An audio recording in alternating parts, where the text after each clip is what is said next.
लोकसभा चुनाव 2024 का परिणाम आज आने वाला है। 4 जून की देर शाम तक यह साफ हो जाएगा कि इस बार केंद्र में किसकी सरकार बनेगी। सुबह 8 बजे से काउंटिंग प्रक्रिया जारी है और अभी लगभग जब 11:30 बज चुके हैं, तो क्या ताजा हाल है, इसका अपडेट लेने के लिए हम अपने साथियों के पास चलेंगे और यह जानने की कोशिश करेंगे कि फिलहाल की जो स्थिति है वो स्थिति देखकर क्या लगता है कि केंद्र में किसकी सरकार बनेगी और जो अभी के रुझान है वो क्या कुछ बता रहे हैं, किस ओर इशारा कर रहे हैं। सबसे पहले देश की राजधानी दिल्ली समेत जितने भी अन्य राज्य हैं उनकी क्या परिस्थिति है, ये आप बताइए। दिल्ली की 7 सीट पर बीजेपी शुरुआती रुझान में आगे चल रही है जी। सबसे चौंकाने वाला जो रुझान जो है वो यूपी से आपको देखने को मिल रहा होगा। यहाँ बता दें कि इंडिया गठबंधन जो है वो शानदार रूप से आगे बढ़ रहा है। खासकर सपा, पिछली बार सपा का प्रदर्शन देख करके और अभी का सपा का प्रदर्शन देख करके आप अंदाजा नहीं लगा सकते। मैं आपको बतलाता हूँ यूपी का हाल। यहाँ जो 80 सीट हैं उसमें 42 सीट पर इंडिया गठबंधन आगे, जबकि एनडीए जो है केवल 37 सीट पर आगे चल रहा है। इसमें जो है 34 सीट पर जो है समाजवादी पार्टी के प्रत्याशी जो हैं वो आगे चल रहे हैं, और जबकि कांग्रेस जो है उसके वो 8 सीट पर आगे चल रही है। और ये कहा जाता है कि दिल्ली की सत्ता जो है यूपी के रास्ते आगे बढ़ती है। अब देखना है कि ये अगर रुझान जो है रिजल्ट में तब्दील होते हैं तो ये बहुत बड़ी बात होगी कि यूपी की जनता के मन में आखिर क्या है। यूपी के जनता के मन में आखिर क्या है, ये एक बड़ा सवाल होगा। इसके अलावा एक और सवाल रहेगा कि जो अभी डेटा सामने आ रहा है, अभी का जो रुझान है उसके अनुसार एनडीए के पक्ष में कितने सीट जाते हुए नजर आ रहे हैं, इंडिया गठबंधन के पाले में कितने सीट जा रहे हैं। देखिए, ये जाहिर सी बात है कि शुरुआती रुझान जो आए वो एनडीए के पक्ष में ही आगे बढ़ते गए, और वर्तमान में जो अभी जो चल रहा है ट्रेंड उसके अनुसार 294 सीट पर आगे चल रही है एनडीए, जबकि 1 सीट पर पहले ही जीत दर्ज कर चुकी है। यानी 295 सीट पर यह जो है एनडीए है, और जबकि 228 सीट पर इंडिया गठबंधन है। कुछ बड़े चेहरों की अगर हम लोग बात करें, जो बड़े चेहरे हैं, जो हॉट सीट है, उनका क्या अभी स्थिति है उनकी। करीब 40 सालों यानी 4 दशक से एक सीट पर कांग्रेस का कब्जा हुआ करता था। मैं बात कर रहा हूँ छिंदवाड़ा की।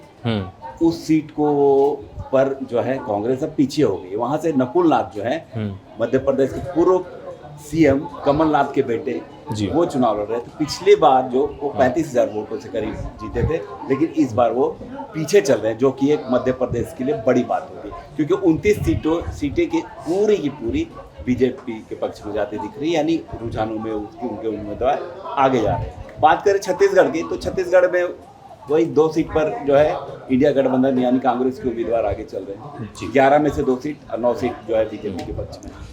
इसके अलावा जो नरेंद्र मोदी है, स्मृति ईरानी है, इनका क्या हाल है। हाँ, स्मृति ईरानी पीछे चल रही है। करीब 19,000 वोटों से जो है स्मृति ईरानी पीछे चली, जो कि बहुत बड़ी बात है। रायबरेली और वायनाड से कांग्रेस नेता राहुल गांधी आगे चल रहे हैं। जो बड़े चेहरे हैं उनकी क्या स्थिति है वो हमें जानने को मिला।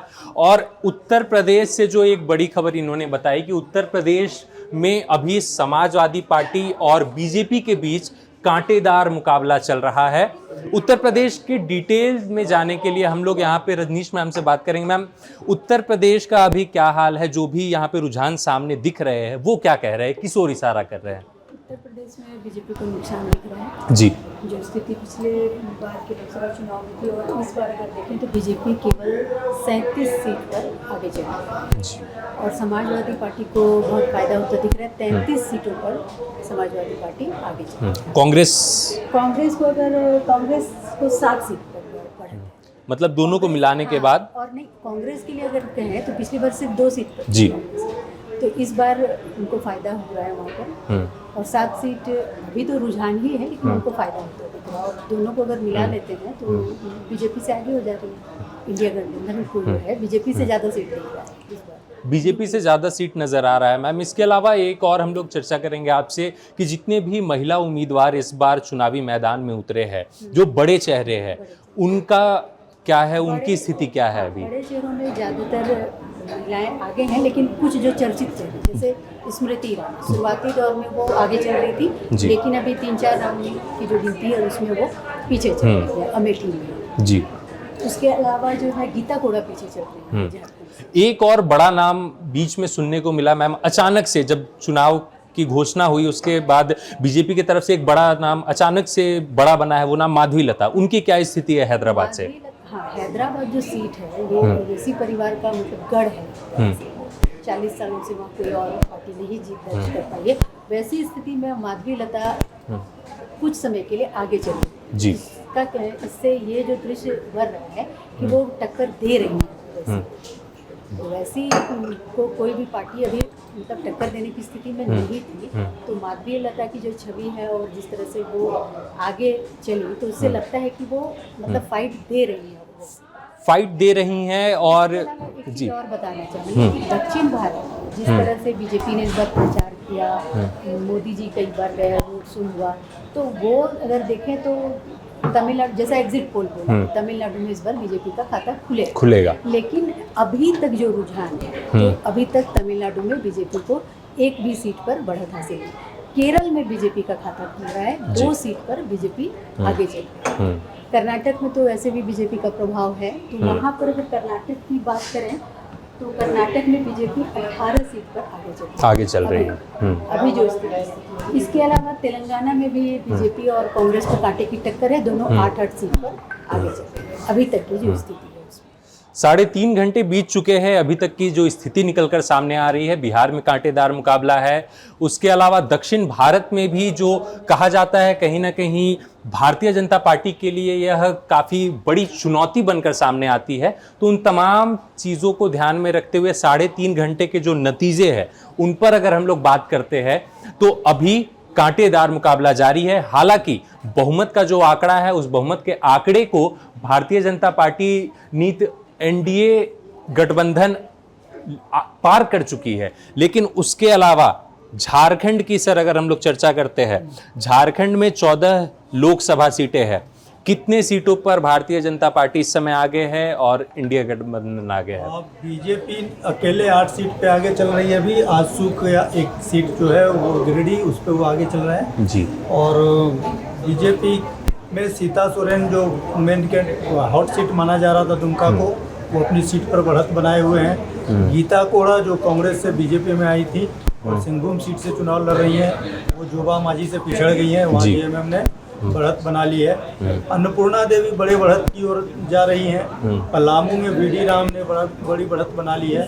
खूंटी में केंद्रीय मंत्री अर्जुन मुंडा पिछड़ गए और 10,000 से ज़्यादा वोट के अंतर से वो पिछड़ रहे हैं और कई राउंड के बाद पीछे चलते हुए दिख रहे हैं। आप चतरा की बात करेंगे तो चतरा में भाजपा के कालीचरण सिंह ने बढ़त बना रखी है, 11,000 वोटों से वो अभी आगे चल रहे हैं। लोहरदगा में सीट पे कांग्रेस के उम्मीदवार को बढ़त मिली हुई है। रांची में बीजेपी आगे चल रही है और इस तरह से राजमहल में आप देखेंगे तो जो झामुमो का सीट है, 2 बार से वहाँ पे विजय हासदा जीतते आ रहे हैं जी। इस बार भी उन्होंने बड़ी बढ़त बना ली है। अभी मैं देख रहा था करीब 17,000 वोटों का डिफरेंस उनका हो गया है। और हजारीबाग सीट पे मनीष जायसवाल ने बड़ी बढ़त बनाई है, वो भी 20,000 से अधिक वोटों से आगे चल रहे हैं। तो झारखंड में ज़्यादा कहा जा सकता है कि 2 से 3 सीटों का नुकसान अभी नजर आ रहा है। हाँ बिल्कुल, 9 अगर आप जीत रहे हैं तो 2-3 सीट का तो नुकसान है। 12 सीट पे आप पिछली बार जीते थे दोनों मिलके, इस बार आप 9 सीट पे आ रहे हैं, तो आपके 3 सीट का तो नुकसान हो रहा है। सर बिहार के बड़े चेहरों पे हम लोग बात करते हैं। बड़े चेहरों में जो राजनीतिक दल के बड़े चेहरे हैं वो तो है ही, निर्दलीय भी कुछ बड़े चेहरे हैं।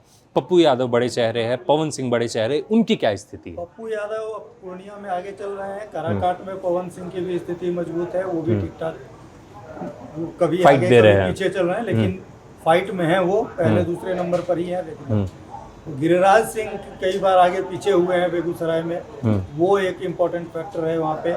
राजीव प्रताप रूडी और और रोहिणी आचार्य जी। के बीच जोरदार फाइट चल रहा है। और हालांकि रोहिणी आचार्य लगातार पीछे चल रही थी, लेकिन अब वो कांटे का मुकाबला अब देखा जा रहा है।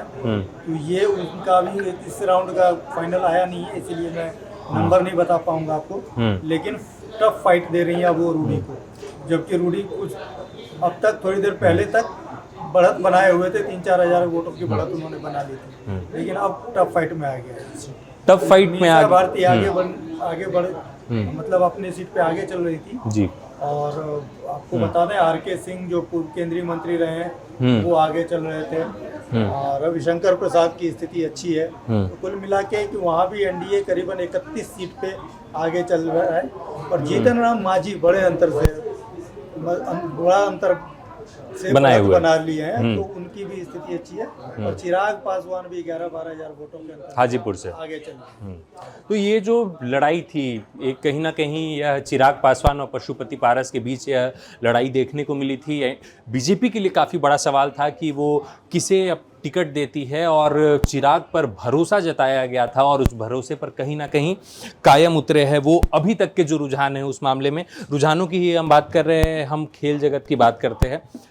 जो क्रिकेटर्स इस बार राजनीतिक पिच पर अपना किस्मत आजमा रहे हैं, उनकी क्या स्थिति है? देखिए, जैसे कि सभी की नज़र अभी देखा जाए तो यूसुफ पठान पे अधिक है, ठीक है। और यूसुफ पठान अब अपना डेब्यू मैच खेल रहे हैं, पहली बार लोकसभा में टीएमसी की तरफ से खेलने के लिए उतरे हैं, लेकिन ऐसा है कि वो काफ़ी पीछे चल रहे हैं अपने डेब्यू मैच में। एकदम कह सकते हैं कि वो फ्लॉप चल रहे हैं, उनमें कोई रुझान नहीं दिख रहा है। वहाँ से बलरामपुर से आप देख सकते हैं कि अधीर रंजन चौधरी जो 5 बार से वहाँ पर हैं और 19 में भी जीते थे, और इस बार भी शुरुआती रुझान से अभी तक वो आगे चल रहे हैं। और वहीं देखा जाए पहले बीजेपी से, फिर कांग्रेस से और अब टीएमसी से लड़ रहे हैं कीर्ति आजाद। अभी शुरुआती रुझान में पीछे चल रहे थे, लेकिन अब वो दिलीप घोष को जो बीजेपी से लड़ रहे हैं उनको पछाड़ते हुए आगे बढ़ चुके हैं। अब देखना ही है कि आगे क्या होता है। और वहीं बात करें भारतीय टीम के पूर्व कप्तान, हॉकी के कप्तान रह चुके दिलीप कुमार तिर्की, जो कि बीजू जनता दल की तरफ से उड़ीसा से लड़ रहे हैं, उड़ीसा से मतलब लड़ रहे हैं, तो वो अभी पीछे चल रहे हैं। अभी वहाँ से शुरुआती रुझान से और अभी तक जोएल ओराम आगे हैं। और अभी देखना बाकी है, अभी तो बहुत कुछ आना बाकी है कि क्या होता है। लेकिन अगर बात करें यूसुफ पठान की, तो वह शुरुआती रुझान से जो पीछे चले आ रहे हैं और अभी तक पीछे ही हैं। उन्हें वो बढ़त नहीं मिल पाई यूसुफ पठान को। उसके अलावा सर कुछ वैसे राज्यों की बात करते हैं जो राज्य काफ़ी बड़े हैं, काफ़ी चर्चित है। सबसे पहले सर हम लोग आते हैं गुजरात पे। गुजरात में इस बार क्या कुछ है? इस समय जो स्थिति है उसमें बीजेपी सभी सीटों पर आगे है, एक सीट को छोड़कर जी। इसके अलावा राजस्थान की बात करें तो राजस्थान में 13 सीटों पर बीजेपी आगे है, 9 पर कांग्रेस है, बाकी 3 पर दूसरे दल हैं जो कांग्रेस के घटक दल हैं, मतलब इंडिया गठबंधन जी। इसके अलावा अगर आप पंजाब में जाएं तो पंजाब में बीजेपी का खाता नहीं खुला है। वहाँ पर कांग्रेस और अपना आम आदमी पार्टी और बाकी जो दूसरे दल हैं उनकी बढ़त है। इसके अलावा जम्मू कश्मीर में फाइट है, और फाइट है तो नेशनल कॉन्फ्रेंस और महबूबा मुफ्ती की जो पीडीएफ पार्टी है उन्हीं दोनों के बीच में है। हालांकि भाजपा का वहाँ पे कोई बढ़त नहीं दिखाई दे रहा और न ही कांग्रेस की बढ़त दिखाई। महबूबा मुफ्ती पीछे बताई जा रही है। महबूबा मुफ्ती और उमर अब्दुल्ला दोनों पीछे चल रहे हैं और दोनों प्रमुख चेहरे हैं और दोनों पूर्व मुख्यमंत्री हैं। इस बार के चुनाव में हालांकि अनुच्छेद 370 जब हटा और राज्य अलग हुआ, लद्दाख उससे अलग हुआ, तो धारणाएं लोगों की बदली जम्मू कश्मीर। और इस वजह से क्या वजह है अब ये हम सीधे तौर पर तो नहीं कह सकते हैं, लेकिन राजनीतिक मोटो जो उन दोनों का रहा है वह किस प्रकार का रहा है वो जनता जानती है। और इसका असर इस चुनाव में जम्मू कश्मीर में दिखाई दे रहा है। जम्मू कश्मीर ही नहीं, समूचे भारत में इस समय चुनाव का असर नज़र आ रहा है। हमें लगता है कि मात्र कुछ घंटे बाकी है जब यह साफ हो जाएंगे कि केंद्र में किसकी सरकार दोबारा बनने वाली है।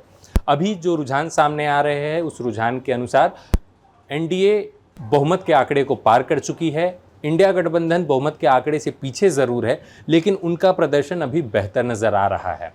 चुनावी नतीजे क्या होंगे, जो रुझान है वो वास्तविक परिणाम में कैसे बदलेंगे, इन तमाम चीज़ों पर हमारी नज़र रहेगी और हमारी कोशिश रहेगी कि हर ज़रूरी, हर सटीक अपडेट हम आप तक पहुंचाएं।